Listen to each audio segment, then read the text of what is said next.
I'm Debbie Sardone, and I love to help people create businesses that run without them.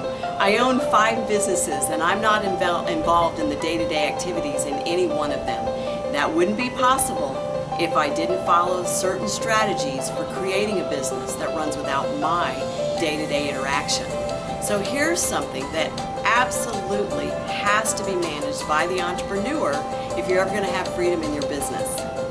This can be difficult, but one of the things we have to learn as business owners is to not micromanage. As entrepreneurs, we tend to be perfectionists, and we want everything done right, and we know the right way to do it, and more than likely we can do it better than anyone in our company.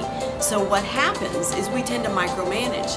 Once we make the decision to hand off a task or responsibility and we decide we don't want to be involved in that task anymore, then we go and we hover over that employee. We look over their shoulder.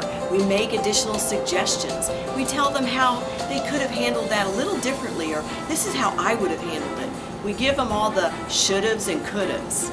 I know because I've been there, I did it. And it took me years to be able to step outside of my business because I was so used to micromanaging. Well, here's what happened. When you micromanage your employees, they become tethered to you. And even though they have a skill, and even though they're perfectly competent, they lose confidence, and they don't operate independently, and they don't make decisions on their own because they know you're always in the wings, quick to offer feedback, quick to tell them how it could have been done a little bit better, how you would have done it. And so you keep them dependent upon you long after they need to be. I know because I was there. It wasn't until I realized I don't want to come to work every single day, and my employees are perfectly capable without me, but they come to me every day and they ask me questions and they ask me to solve problems that I know they have the solutions to, and they were problems that I know they've been able to solve in the past. And so what was the number one reason for all of this being tied to my apron strings? Well, it was me. It was because I was there, I was available. And when they would second guess themselves, I would go ahead and give them the answer. I would give them the solution. I would make the suggestion for them. So at a certain point in my business, I had to make the decision that this has to stop. You know, as a business owner, I thought I was helping my employees, but what was really happening is I was demoralizing them. When I would second guess everything they did, or I would suggest a better way to do it, I wasn't giving them the freedom and the confidence to do what they knew how to do. And so little by little, not only did I help erode their confidence, but I was demoralizing my staff. And at one point, when I knew it was time for me to have freedom and to stop coming in every day and let my business run as it could on its own with my highly competent staff, I had a meeting. I met with all of them and I said, I'm done. I'm not here. Even though physically I'm here, don't come and ask me anything. You have an office manager. If you can't solve it, ask her. If she's not available, more than likely you already know the answer, and I'm not going to give it to you anymore. And it took about a month because, of course, habits are difficult to break.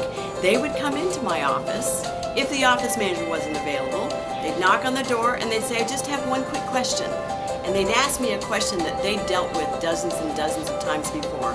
And it took a lot of self-control because I wanted to jump in and give them the answer.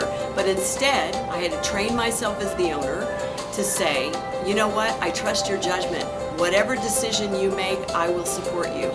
And I kept saying that over and over again. And I'll tell you what's painful.